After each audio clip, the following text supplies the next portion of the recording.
Luhut Binsar Panjaitan turun tangan menanggapi polemik tentang penandatanganan Agreement on Reciprocal Trade antara Indonesia dan Amerika Serikat yang berlangsung di Washington DC pada 20 Februari 2026. Ketua Dewan Ekonomi Nasional, Luhut Binsar Panjaitan, menyebut kesepakatan ini sebagai tonggak baru dalam hubungan ekonomi kedua negara. Perjanjian ini menetapkan tarif resiprokal maksimum sebesar 19% bagi Indonesia, sekaligus membuka akses tarif 0% untuk 1.819 jenis produk ekspor unggulan Indonesia ke pasar AS. Nilai total produk yang mendapat tarif 0 mencapai 6,3 miliar US dollar, atau sekitar 21,2% dari total ekspor Indonesia ke Amerika Serikat. Luhut menegaskan bahwa kekhawatiran publik tentang penghapusan tarif untuk 99% produk impor dari AS tidak berdampak signifikan. Sebab, 93% impor tersebut sudah dikenakan tarif sangat rendah dan 54% sudah bebas tarif. Jadi, penghapusan menjadi 0% tidak mengubah beban tarif secara material.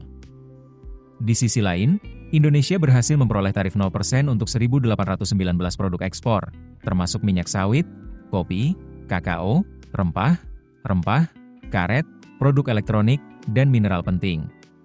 Keuntungan ini menempatkan Indonesia di posisi unggul dibandingkan negara-negara ASEAN dan kompetitor regional lainnya. Analisis dan menunjukkan bahwa ART berpotensi meningkatkan investasi, menciptakan lapangan kerja baru, dan memperkuat daya saing industri nasional.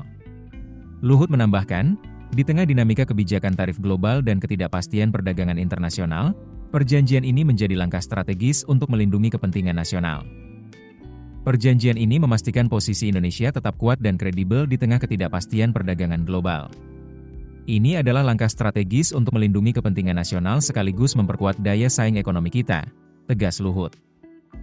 Amerika Serikat juga berkomitmen memberikan tarif 0% untuk sejumlah produk tekstil dan aparel Indonesia.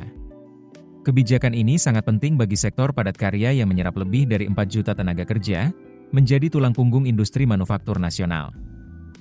Selain tarif, perjanjian ini mencakup kerja sama ekonomi konkret, pembelian energi dari AS senilai 15 miliar US dollar, pemesanan pesawat Boeing sebesar 13,5 miliar US dollar, impor komoditas pertanian senilai 4,5 miliar US dollar, serta 11 nota kesepahaman bisnis dengan total nilai 38,4 miliar US dollar di bidang pertambangan, energi, teknologi, dan manufaktur.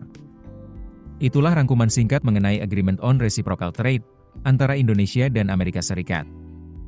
Semoga informasi ini memberi gambaran jelas tentang manfaat dan peluang yang terbuka bagi perekonomian bangsa. Sampai jumpa di video selanjutnya. Keputusan bisnis terbaik datang dari data, bukan tebakan. Mudah berlangganan Business Insight dengan subscribe with Google.